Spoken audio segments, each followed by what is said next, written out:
On a quiet spring night in March 2008, the college town of Chapel Hill, North Carolina, was shaken by a crime so brutal and senseless that it captured national attention. A gunshot, a scream, and then silence. By sunrise, a young woman who embodied leadership, compassion, and promise was gone. Her name was Eve Carson, and her murder wasn't just the loss of a student, it was the shattering of a community's heart. This is the chilling case of Eve Carson, a story of ambition cut short, of justice delayed, and of the devastating consequences of greed.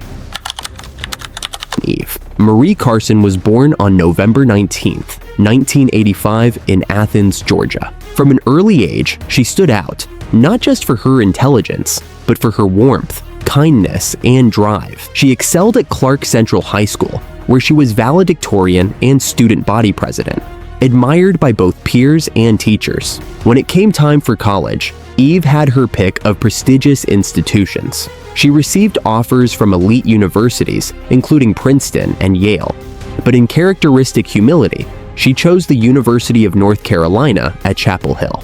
She earned a coveted Morehead-Cain Scholarship, allowing her to pursue her passions in science, politics, and service. At UNC, Eve flourished. She was elected student body president, one of the highest honors on campus. She volunteered in schools, helped empower young girls through leadership programs, and spent summers working abroad in Ecuador, Egypt, and Ghana. Her peers described her as a natural leader who made everyone feel seen. Eve was vibrant, compassionate, and determined to make a difference in the world. She had plans for graduate studies, a job lined up at McKinsey & Company, and a future that seemed limitless. But all of that ended in the early hours of March 5th, 2008. That night, Eve stayed home to study while her housemates went out. Around 5 a.m., a resident of Chapel Hill awoke to a terrifying sound, a woman's scream, followed by multiple gunshots echoing through the quiet neighborhood. Too afraid to investigate, the resident immediately called 911, their voice trembling with fear. Police arrived to find a body near Hillcrest Circle, just blocks from UNC's campus. The victim had been shot multiple times, her final moments marked by violence that shocked even seasoned officers. At first, investigators suspected a robbery, but within hours, the heartbreaking truth came out. The victim was 22-year-old Eve Carson, the beloved student body president. The news devastated Chapel Hill. A town known for safety and community suddenly felt vulnerable. Students panicked, parents rushed to call their children, and the university was thrust into mourning. Streets that once felt safe now carried an uneasy silence as the reality of the crime set in.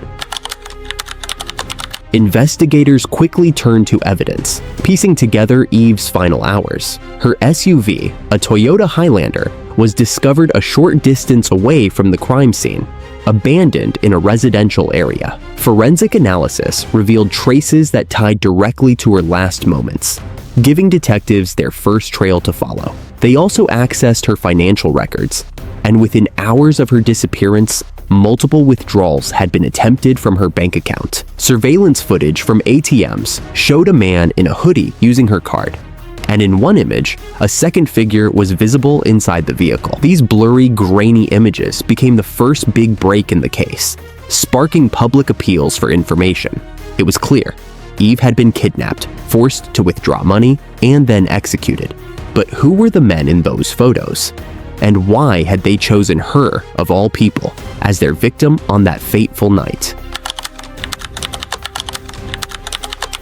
Police soon identified two suspects, Demario James Atwater, age 21, and Lawrence Alvin Levitt Jr., just 17 at the time. Both were from nearby Durham, and both had extensive criminal histories despite their young ages. A troubling reminder of how unchecked crime can escalate. Demario had a long record of assaults, robberies, and drug charges. He was on probation, awaiting a court hearing when Eve was killed, showing how dangerously close to the edge he already was. Lawrence, though younger, was also no stranger to crime, already on probation for larceny and break-ins, with a reputation for impulsive behavior and reckless choices. Surveillance photos, tips, and cell phone records tied both men to the ATM withdrawals and the area around Eve's home. Their motive was simple but chilling: money. Atwater had recently posted bond and was desperate to pay it back. They needed cash, and Eve, alone in her house, became their target. A target chosen not for who she was, but for what she represented: an opportunity.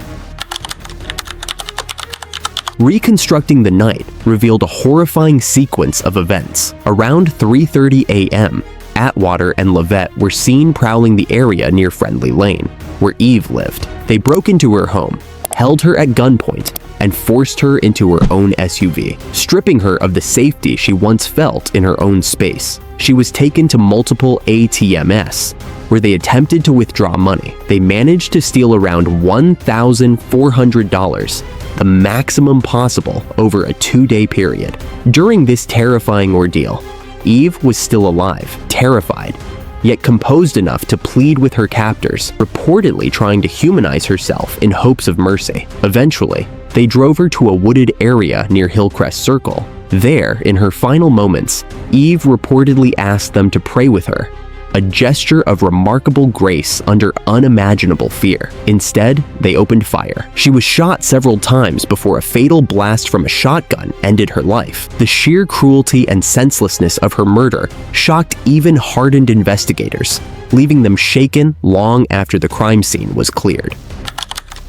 Once arrested, the suspects faced overwhelming evidence collected by investigators. Demario Atwater chose to plead guilty to avoid the death penalty. He was sentenced in 2010 to life in prison, plus 30 years for kidnapping, carjacking, and murder. In court, he offered a brief apology to Eve's parents, though his words rang hollow against the enormity of their loss. Lawrence Lovett, however, pled not guilty.